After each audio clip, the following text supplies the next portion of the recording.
Bonjour Philippe Poupon. Bonjour. Alors nous sommes ici à la marina de Banda Roda, à peu près 40 km au sud de la marina de The Wave, là où est Oman Sail. Et Philippe Poupon, sur Fleur Austral, ben, vous allez partir sur une expédition de 5-6 mois. 5 mois à peu près. 5 Ouais, mois. ouais. Pour quelle destination? Et ben là, on continue, on va dire vers l'Asie, mais sur le chemin, là, on est donc à Sultanat d'Oman. On traverse pour aller sur le Pakistan, à Karachi. On va rester quelques jours. Ensuite, on va descendre sur l'Inde, plusieurs escales, à Bombay, à Goa, à Cochin, et ensuite Sri Lanka. Et avant de traverser le golfe du Bengale pour rejoindre les îles indiennes qui sont Nicobar et Andamar, et rejoindre la Thaïlande, la Birmanie, et si tout va bien, voilà, on continue après sur la Malaisie, Singapour et le Vietnam. Voilà. Super, super périple. Oui, oui, un beau périple. Alors, Philippe Poupon, c'est quand même une transat anglaise, une route du Rhum, un triple vainqueur de la Solitaire du Figaro. Quand même. Voilà, quand même. Alors donc, depuis quelques années, vous êtes un acteur, mais aussi un témoin de la mer. Est-ce que vous avez vu beaucoup de changements ici à Oman? Ça va très très vite, les changements sur l'eau. Dernièrement, vous avez fait toute la descente de la mer Rouge et la remontée d'une partie de la côte du Yémen et du sud avec Salalah. Vous avez navigué il y a quelques années, qu'est-ce que vous avez vu des changements ou pas?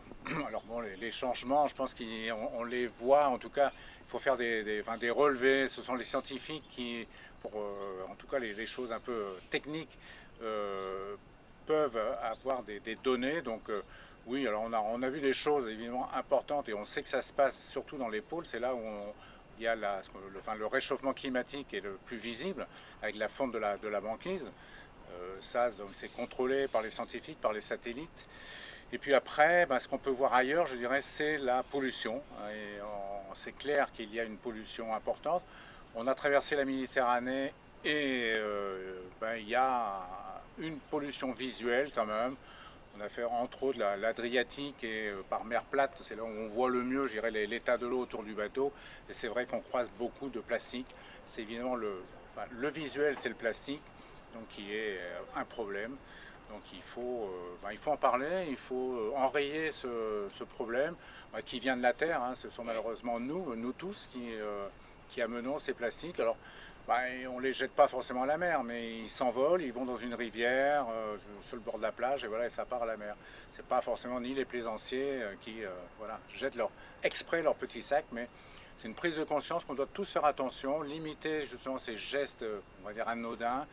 Et on le sait aujourd'hui, c'est bien en France ou ailleurs, on interdit le sac plastique parce qu'il est nuisible. Alors évidemment, les poissons, les tortues et beaucoup d'animaux marins peuvent confondre ces sacs avec des méduses ou autres. Donc c'est un problème vraiment auquel il faut faire attention.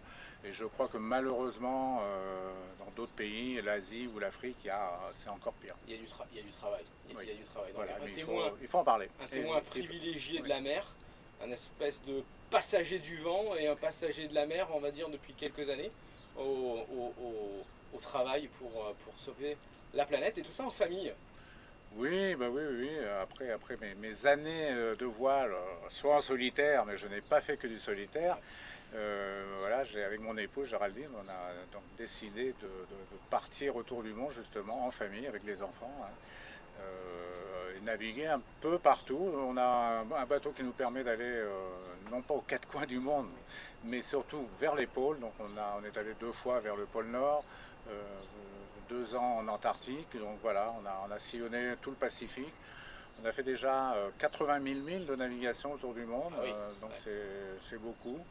Et puis, oui, on continue. On travaille aussi avec les scientifiques. On a à l'arrière, là, je suis en train de les installer, des sondes automatiques qui enregistrent la température et la salinité de l'eau de mer, parce que les scientifiques ont besoin justement pour faire l'état de notre planète, hein, et surveiller ce réchauffement. Le réchauffement intervient sur la fonte des glaces, mais va intervenir aussi sur la température générale des océans.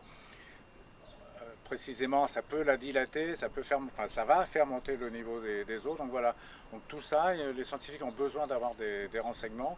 Et Fleur Australe, qui a fait, je dirais, des parcours un petit peu hors des sentiers battus, justement, permet d'avoir des relevés scientifiques assez intéressants. Une super aventure, parce qu'on retrouve ça sous forme de carnet de voyage régulièrement sur TF1. Oui. Mon épouse Géraldine est à la caméra et on ramène des documentaires qui sont sur notre voyage en bateau, les rencontres que l'on fait à terre, justement, la sensibilisation des gens à l'environnement, plus précisément évidemment la mer, la protection des océans.